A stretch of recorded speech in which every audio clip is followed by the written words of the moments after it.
احسان صاحب، جو گورننس کا گیپ ہے جس پہ آئی ایس پی آر کی پریس کانفرنسز میں بھی اس کے اوپر بات ہوتی ہے، پولیٹیکل سائڈ سے بھی کہا جا رہا ہے کہ آپ اپنے صوبے میں کام کریں، گورننس پہ کام کریں، لیکن ٹیکنیکلی سہیل آفریدی کے اوپر اتنی ساری سیاسی ذمہ داری آ گئی ہے، کچھ تو انہوں نے خود لی ہے، کچھ ان پہ آ بھی گئی ہے مجموعی طور پہ.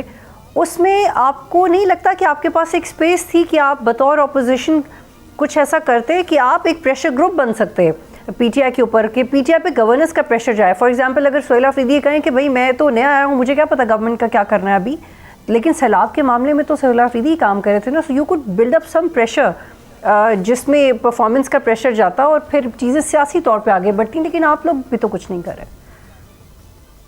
بات یہ ہے کہ پرفارمنس کا جو پریشر کی بات آپ کر رہی ہیں، ایک تو یہ ہے کہ ایک گورننس جو ہے، جس طرح آپ ابھی شوکت صاحب کہہ رہے ہیں کہ ان کی پارٹی یا ان کے جو لیڈر ہیں وہ ارریلیونٹ نہیں ہے، اسی طرح یہاں پہ بھی جو گورننس کے حوالے سے ہے یہ خود بھی ریلیونٹ نہیں ہے. تو انہوں نے اس میں بھی ایک گیپ جو بنایا ہوا ہے، تو وہ ایک پورے پلان کے ساتھ ہے، اور وہ اس طرح سے ہے کہ سیاسی جماعت ہے، ٹھیک ہے اگر ہم ایگری کر لیں اس بات پر، اور وہ سیاسی جماعت جو ہے وہ اس وقت اپنی پوری سیاست کا بوجھ ایک حکومت پر ڈالتے.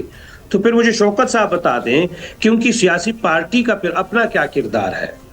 ہونا تو یہ چاہیے تھا کہ یہ کام پیرالل ہوتا. گزشتہ 12 برس میں ان کو تقریباً 10,000 ارب روپے کے قریب پیسے مل چکے ہیں. اس میں انہوں نے کیا کیا؟ جہاں تک ہمارے اپوزیشن کی بات ہے تو ہم نے بر وقت ہر جگہ پر ان معاملات کو ریز کیا جہاں پہ ان کو رکنا پڑا. منرلز مائنز ایکٹ کی بات تھی، عوامی نیشنل پارٹی مباحث جماعت تھی جس نے اس کے آگے ایک روک لگایا. ٹھیک، بہت سارے معاملات ایسے سامنے آئے ہیں جو یہ آگے جا کے نہیں کر پائے ہیں. اور گورننس کے حوالے سے ظاہری بات ہے کہ ہم آواز اٹھا سکتے ہیں، وائٹ پیپر ایشو کر سکتے ہیں، وہ سارے کام ہم نے کیے، لیکن ان کو خود بھی تو سوچنا پڑے گا. 7 سال ہو گئے، 6 سال ہو گئے فاٹا مرج ہوا خیبر پختونخوا میں، اور اس کے بعد اقتدار انہی کے پاس ہے، لیکن وہاں کیا ہوا آج تک؟ کچھ سٹرکچر بن چکا ہے اور کیوں نہیں بنا؟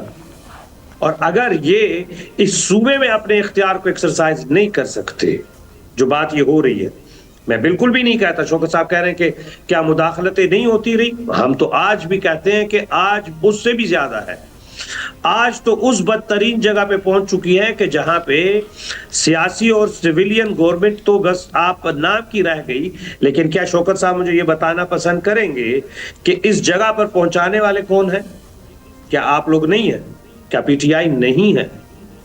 کہ آپ اگر سیاسی جماعتوں اور سیاسی لوگوں کے ساتھ جس رویے کے ساتھ آگے بڑھیں، سبسکرائب کریں اور بیل دبائیں تاکہ کوئی خبر رہ نہ جائے.